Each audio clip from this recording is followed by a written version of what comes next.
Hello and welcome to another Near Running Cast. As always, my name is Johno and I'm joined once again by a very special guest, co-commentator, Chris Dyer. Hello, Chris. Hi, Johno. We're here to watch the Elimination Round 5 of the World Championships 2016. An all-Brit matchup in the losers bracket. I think it was the first and only losers bracket matchup between all Brits, actually. So this is the only occasion of a Brit knocking out another Brit. Dave Coleman and Ben Nee played earlier in the tournament, but they played in the winners bracket. Okay. Sadly, one of these Brits will go home, but one of these Brits will continue. Swings and roundabouts, yeah. That's right. Whoever wins, we win. And we've got on the left-hand side Ben Nee playing Sink, and on the right-hand side, Alex White playing Whizzard. Yeah, sporting the freelancer mat that I think Kenny Deacons donated him for the cut. Yes, he did. He did insist on lucky using this mat. Yeah. Actually, this is quite funny. So this, you can kind of just about see it. This game was also streamed at the time by Dodgebomb, and you can kind of see Dodgebomb's mat underneath. But oh yeah, Alex really wanted to use this mat. Trivia for you. And Ben Torrell, who's Dodgebomb, who's great, was happy for him to use the mat also because he knew I was recording, and it would be weird to have a Peach Hack mat. So. Thanks for that. Anyway, we're going to have on turn 1 from Sink some ice and sweeps. Yeah, it's very sad. Yeah, so Ben's already blocked all 3 servers, which is pretty. It's standard for Ben's Sink deck, but it's notable against Temujin. He has no. So this is it. The plan for Ben's Sink deck is that he will not ever create a remote. I don't think he created a remote all tournament, like the entirety of Worlds, with the exception of a Jackson. He will not ever put a card in a remote. He will not ever install ice on a remote. Yeah. He just builds up, and then eventually he will blow you up. He'll score. He'll score some 2-1s, and then he'll play boom. Yeah. So Alex. Okay. He's going to score breaking news, presumably. Yes. So it's 2-1 playing around clock. So Ben needs to score a breaking news. Yep. He needs to score any other agenda, and then he needs to 24/7 boom. Yep. He's not shut down combo. So he does need to do it. He can, though, if eventually the runner will always be tagged because they are always tagged. Yeah. He can observe and destroy or whatever, your cards away, pass creep. What he can do, and what this deck is very good at, even if it looks like it's a long way down, if it's got 2 agendas scored, he can 24/7 you, close the counter you, hard hit and use you, which means you've got 6 tags and no money. Yes, so, he has to sack you'll be agenda. tagged for multiple times. Yeah, he has to get rid of his agenda and his 24/7 to do that, but it means that from any board position, you can suddenly be broken tagged. Yeah, okay. Yes, that's tough. He needs to score 2 agendas for that, of course, but yes. And that means that you can... with 6 tags and no credits, you're going to be, over multiple turns, you get observed and destroyed. Yeah, your that's right. will go away. Next turn you get observed and destroyed, and then you get boom shortly after. Yeah. So Alex has face checked 2 turn bikes, which are really bad to face check normally. They're terrible to face check in Sync. That's true, because you're going to take the tags and it's 3 to clear. The only benefit is he's out of hard hit and use range as long as Ben doesn't know, this is bad, this is just as bad though. Okay, so we've got a second breaking news scored, which means Sink is very much off to the races and 2 credits. Yeah, the only thing is there is a peddler here which doesn't have a plasticrete on. So I was about to say Alex might want to sandbag that for a while and pretend it's a plasticrete to make at least Ben think. Ugh. So he's going to medium instead. He is going to hit an NAPD, which puts him on 4 points, sadly. So he's going to go back in. Looks like he's in Tag Town. He's probably 50 minutes, okay. He's probably going to... So he's not tagged now, importantly, which means that... he's not tagged now, that's true. No, but it means he'll get an extra turn. And also QPM is very relevant. Yes. Because this list does have 3 QPMs on it. And means the other thing is, compared to something like CTM especially, is R&D is very resilient because it has a lot of operations that you can't trash.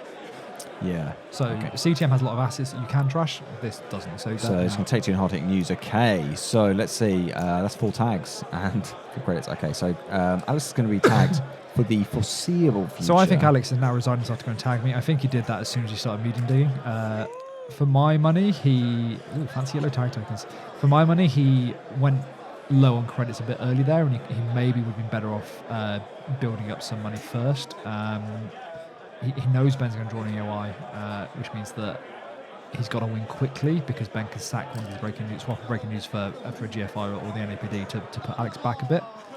Aha! Click 1 is medium number 2. So here we go. So this is already Hail Mary Town.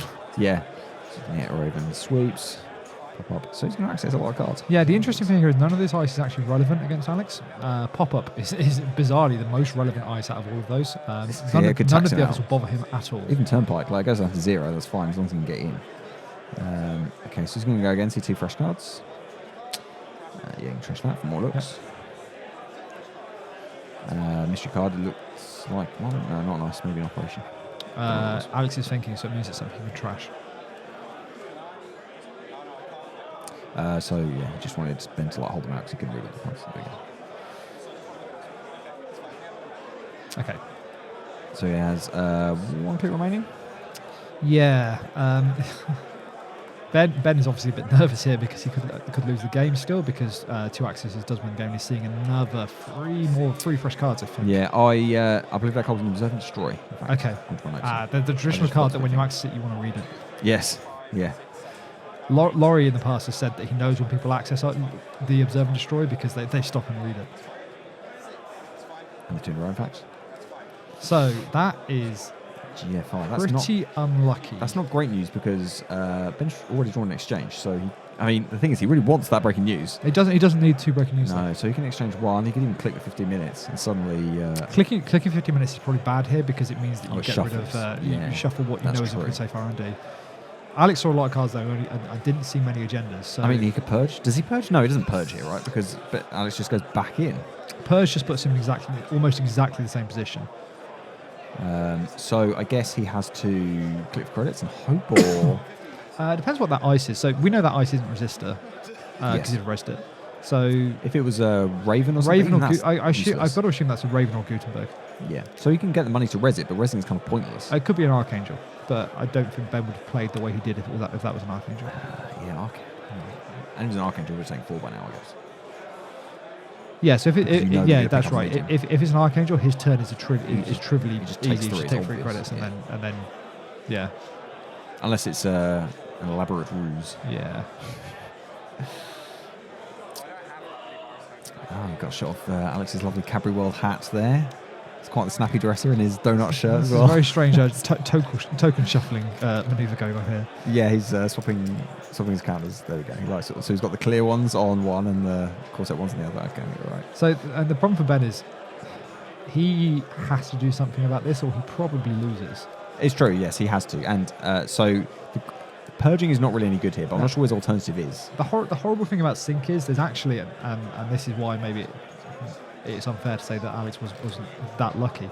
There's actually only 3 more agendas in that deck he can steal. 1 is a breaking news, which does nothing for him. Yes. 2 are GFIs, and those are the only agendas that are left that he can get. Yes, QPMs are going the other side now. So they're off the table. Yeah, so it's really hard to get to 7 points against Sync. Exploder, like 1 off Exploder? Am I misremembering that? Maybe so.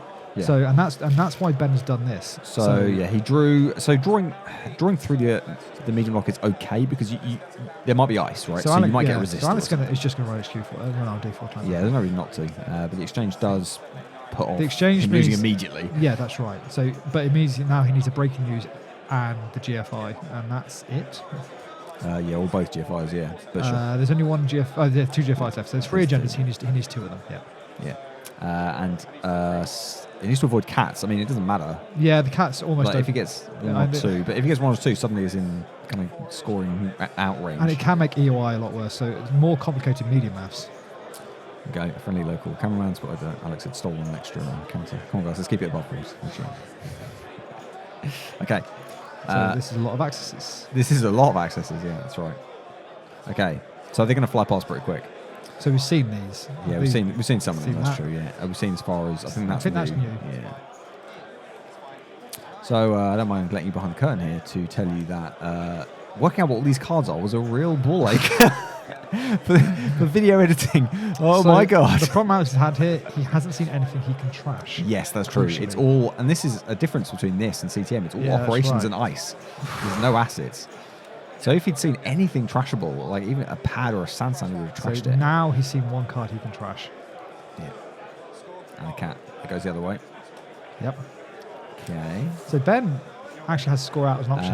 But that was click 4, so he couldn't even get fresh accesses from those 2. No, which is unfortunate. And now we get purge. Okay, because the top 10 cards are clean. Yeah, so Alex's turn is almost certainly run 4 times again because you want to build the medium counters up. You can do, just keep the pressure up. Yeah, that's right. Even though you see no new cards. Yeah, so you also know nothing's coming that's going to hurt you for a bit. Now, the biggest problem that Alex has coming is that Archive Memories, which is game. Yes, there's Archive Memories for Boom. Yeah. So you can 27 Boom. Yeah. There's Resistor, which is super annoying. Close to counts? Probably not. But I think potentially, I don't see any better. Alex surely has no other game plan here other than R&D lock. We also know the Observe and Destroyers are on top now. So drawing one of them is bad because it can stop blunt the mediums. Yeah, so that only triggers... this is interesting. So he's going to draw and take 3 credits. He doesn't see any value in running now. He's hoping that in a couple of turns he can start running maybe to... I'm not sure I like that. I think you want to keep up pressure. Yeah, I mean, it's a tough sell to spend 4 clicks on literally nothing but medium counters. But you do have 2 mediums, maybe you spend a couple then and just say I'm going to get some more tokens so that when I do go I'm going to max as max. So you have to go a long way. That's true. You could run 1 or twice. If you've got 2 counters on each one, that's already huge. You've got to go a long way in this deck to make any sort of headway before you're going to see any agendas. Yeah. Okay. On the other hand, I think you can assume that the bottom of R&D must be pretty loaded. So Ben throws in an optional draw, which means he did draw the Observe and Destroy. Yep. So he can play it. I think the other problem for Alex is that he knows a close to counts is also coming, which means he can do both. He can he can't Observe and Destroy him until Alex has no money, but close to counts will put him in that position. Yes. So he's going to install an R&D and click credits. That's probably a resistor. That's pop-up. Of course, pop-up's first. Yeah. Pop-up. Okay. As you can see, and Observe and Destroy. Yeah, still Oh, to be Edward Kim. I know, right? Edward Kim, rebirthing into Edward Kim would have had some legit effect in this matchup because there's so many more operations and assets. But there's no rebirth in this list. So. No. It's literally impossible. Sometimes you can only dream. Yeah, so Alex's chance is probably gone because he's going to get close to counts, Observe and Destroyed. Yeah, that's true. Having said that, and here it is, he's going to get close to counts. And there's another Observe and Destroy coming. So medium his choice.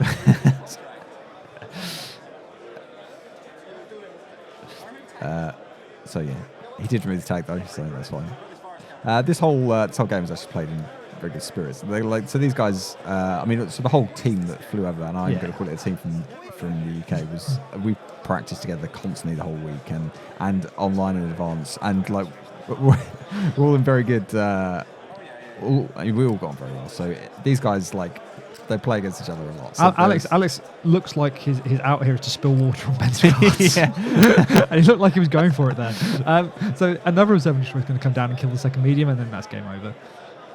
Yes, that's right, because he's still got the 2 tags for still got for 2 Boom. tags. We know 24/7 Archive Memories is also coming up, so this is. I think we've already got the 24/7 actually. Yeah. If he needs to, Ben can shuffle the 15 minutes away just to make Alex one step further away from winning, and Alex just can't get enough access to that. And this is the downside of going all in with medium, because he didn't win, he will lose. Yes, that's true. So he accessed. I'm going to say 12, 13 cards. He very easily could have won. He absolutely could have won. And I'm not saying what he did was wrong by any stretch of the imagination. Yeah. But it just shows that if you do what Alex has done, you spend all your clicks on running. Yeah. And digging for accesses. You have to win during those accesses. And for whatever reason, if you don't, which is what has happened here, you are in a huge hole. So it seems like every game ends with a runner going tag me and just going mad on R&D, trying to get as many access as possible. And it's about judging when you reach the tipping point where taking that risk for the entire turn will get you points. You have to be sure enough of the agenda in R&D. You need to be close enough to gain point. And as a rule, you want that to be later in the game. Multiple reasons. One is that it means you've got more points when you start digging. 2, it means that R&D is probably more dense. Yes. 3, it means that you've got more stuff in hand to kind of influence that run. You've probably got more breakers. You might have a bit more money. Yeah, so Alex is in a struggle here. He did clear the 2 remaining tags, so he is now free of tags. In the previous turn, he took 2 credits and spent 6 to clear 2 tags. He is now going to start moneying up, so he's lost a lot of momentum. The mediums are gone, so it's going to be single accesses if he does it here. It's going to be a grinding. Yeah, so I think turns. we know Ben has 24/7 in hand. We know that there's a boom in the bin. We know that there's an archive memory at some point. So Alex has to win before that archive memory comes up. Yeah. Otherwise he will lose. That's right. So let's see. That was the hedge. So the archive memories is the very next card. Right. So that gives him 2 turns. So Yes. Ben almost certainly picks up the memories, the boom here. Oh, maybe not. Yeah, so He just wants to make sure he doesn't lose. okay. So now we're at the point of the game where I can ask you some questions, some very pointed questions. Yeah. Because as far as I can see, if you archive memory for boom Yeah. and keep boom in hand, and it doesn't get stolen next turn from your 3 ice HQ Yeah. with 5 cards, and you 24/7 boom, then you win. Yes. Why didn't he do that? Pass. Okay. So there are 2 options. One is that he thinks that R&D can't keep him out, so it's a combination of Data Ravens and it has no resistor or something. Resistor is the ice that will keep him out there. But I 100% would take it there. Because what's the worst case scenario? That Alex runs through your 3 ice and takes tags to try and trash your boom? Yeah, I don't know. He's worried about losing it. Okay, so let's think about this. If you play 24/7, if you play 24/7, you've already won though, right? I mean, not this turn. Yeah, so Alex has a peddler down now, which means that he can again try and bluff a Plascrete, or might even have a Plascrete if he's lucky. Yeah, that's true. So it's risk. And so hold on, if Ben 24/7s, does that make and fails? Does that make his end game plan harder? Nope, not really. No, because he can just sack the cat. Alex still has 2 tags. Yeah, and you can probably do something still have a else. breaking news. Yeah. Okay. All right. So I'm not as accomplished a player as you or Ben. Or Alex. No, and I was obviously really I don't know confused Ben's by force, but I definitely would have archived for the. I don't know what the ice is. I don't know what his hand is exactly, but I definitely would have archived for boom in that situation. Okay. It looks like he's got a boom anyway now. I think he just drew one. So there's two. There's 2 in the But list. now there's a peddler, so that does change things. It does a bit. He's going to continue to money up. I mean, can he score out here? So, in fact, as I remember, I was standing behind Ben, and standing next to me was, I'm going to say Laurie. I don't actually remember who it was, but it was someone. We were both whispering to each other like, "Why hasn't he won yet?" Yeah. So we need Ben to explain himself.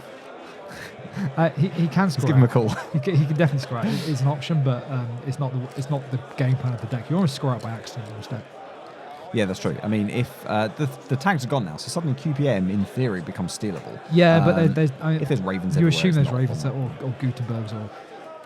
Okay, so Jackson. I mean, what's Jackson drawing? For? It's just What's he interesting drawing for? what he's drawing for. Maybe he doesn't have 24/7, but I thought he had 24/7. I thought we'd seen 24/7. I thought we had it before. He definitely drew it since. Yeah, and you wouldn't have discarded it surely. So I don't quite. So now, understand. okay, so now there's a risk that if he 24/7 booms, there's a Plascrete. Yes.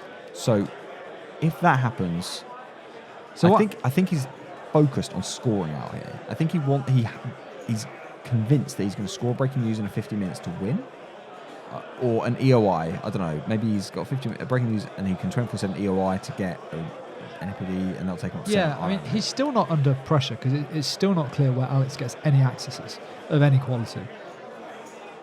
So now he's archived for boom. Okay, so now there's archive memory for him. Yeah. So as far as Alex is concerned, he's going to lose next turn. It's going to show him Wizard being Alex blown up by a reacts missile. quite excellently to boom. That's some good gift fodder there. Such flavour. Alex's comment was, wait, this does 7 meat damage. 5 is the maximum hand size, right? Yeah, so Alex, I'm pretty sure, ever since that purge hit, I think Alex has realised he's going to lose this game. So this gives some things away. Click 1 was draw, click 2 was draw, click 3 was play, I've had worse to draw. Click 4 was peddler. I mean, that looks like someone who's trying to find a Plascrete to me. He's going to bin some cards. And I think Alex is, unless you've got a Plascrete, he's ready to be boomed. Yeah. Yeah, and this looked on for about 10 minutes. But Ben's drawn breaking news, so he scores it. So explain this to me. Explain, Chris. Explain what's happening to me because I don't understand. So I don't understand why he scored that. Didn't blow Alex up. So I guess he just thinks that it's easier to score out at this point. I guess he's just decided that it is safer to score 2 1s. Maybe so. I mean, so let's think about this.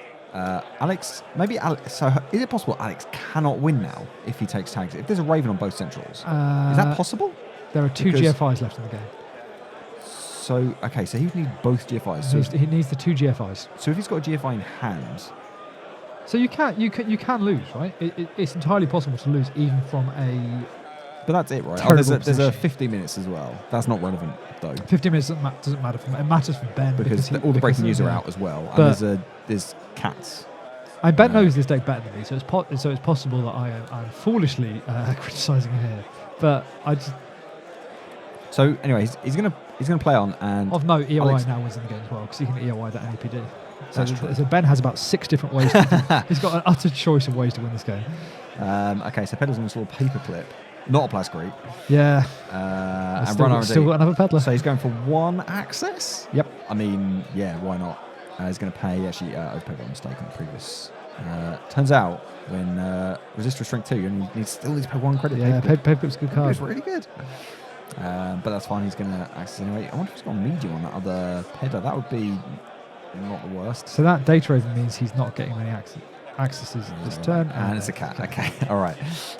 Sure. Okay, well, I feel like that game could have ended about 10 minutes earlier. But It's possible. I mean, Ben Nee is a lovely gentleman. It feels a little bit like he was trolling Alex there. that's possibly so. I mean, okay. Ben is a great player. There's no chance he did not see that possible line. I can only assume 24/7 boom in that deck. I can only assume he looked at it and decided it wasn't worth doing. There must have been some risk, and I feel slightly vindicated now that you have said that you've got no idea, because I've seen this game a lot. I've edited it, I've watched it, and for so long I've been so confused. I've been so confused about what he was doing, and I was looking forward to you explaining it to me. And the fact that you cannot makes me feel better. Yep. Makes me feel like less of a dum-dum. Okay, all right. So regardless, maybe he was confident that Alex just couldn't win with the genders. There was no need. That's true. So it did look like he was safe because Alex just wasn't going to get any accesses from anywhere. But because you never know. Playing 24/7 does set you back, even by 1 point. So Yeah. if he knew that if he just didn't deck out, he would eventually just win on agendas because Alex couldn't steal. Yeah, there were enough agendas in the game for Alex to win. So I mean, But he needed both GFIs and he needed to avoid all the cats. Yeah. So at that point, you're hoping that both GFIs are above both remaining cats in the deck. And it's possibly, like possibly Ben took a more long-term view and a more measured view and decided that was his better chance of winning. Ultimately, this game's going to win itself. So, yeah. And if he ever pops the peddlers for nothing, then I can 20% boom then with 100% confidence. What's strange is that he didn't archive for boom when I would have done. He did do it later, but then didn't use it. So there appeared to be a turn when he could 24/7 boom with confidence. Yes. Yeah. Now, it's possible that wasn't the case. I think that was the case, though. And if he'd archived members for the boom straight away, then he definitely could have done it with confidence the following turn. Yeah. And so the other option was he could have archived for an EOI and EOI'd the NAPD away from Alex. But ultimately, obviously, it doesn't matter. So no, it doesn't matter. No. Okay. So indeed, it does not matter. Alex finished 5th, 6th. I think it was 6th. 6th, yeah. Yeah. And Ben Nee would progress. So hold on. So I'm done with recording. Yes. Because from this game on, FFG everything was on takeover. the official stream. With the publication of this video, there's now a large number of Netrunner Cup videos that you can watch. There's the official FFG stream, which is probably still on Twitch. There's Dodgepong's stream, which is probably still on Twitch as well. And there's these videos as well. This one has obviously been seen before if you saw it on Dodgepong's stream. So, I guess then we can say congratulations to Chris, because ultimately Chris went on to win the World Championships. This is officially the end of this tournament, as far as this channel is concerned. That's right. Ben Nee went on. He beat both San Francisco's. That's right. San Franciscans in the next 2 rounds, and then he played you in the final. And 2 games were required, and you had a similar game to that. Wizard slog against that. Yeah, I think I had more time to think about it for a start. So I had 3 hours of wandering around Minnesota to consider what I would do. You had a 3-hour break. 3-hour break, yeah, which was a delight. But it meant that I had time to come up with how I wanted to play against that sync game, and I think I knew the deck list. I think I knew it better than Alex did as well, actually. So I think I had more information, and I think I had a bit more time to come up with how I was going to play in a bit more. So Alex's play there, we saw, I would define as medium to high risk, whereas I decided I was going to take a much lower risk approach. Yes, and you did, for sure. You had a much, I think low risk is the best way to describe it. Like running and taking 3 credits, like for turns turn after turn after turn, like making sure you were never close to losing out. Yeah, I mean, my opening hand, I mulliganed in my game against Sync, and I had medium in my opening hand, and I did the opposite to Alex. I didn't play it. I decided to rest on it and keep it for when I need it for later, and not take that approach that Alex took. So we took completely different lines into that game, I think. Yeah. Okay. So, I mean, I don't know. Perhaps viewers should tune in on Christmas Day for a bonus video. Maybe they'll see some of this stuff. Who knows? What a present! Yeah, I know. What a present indeed. Maybe I will have snuck down your chimney and left a delightful present on YouTube. Slightly creepy. That's slightly creepy. Okay.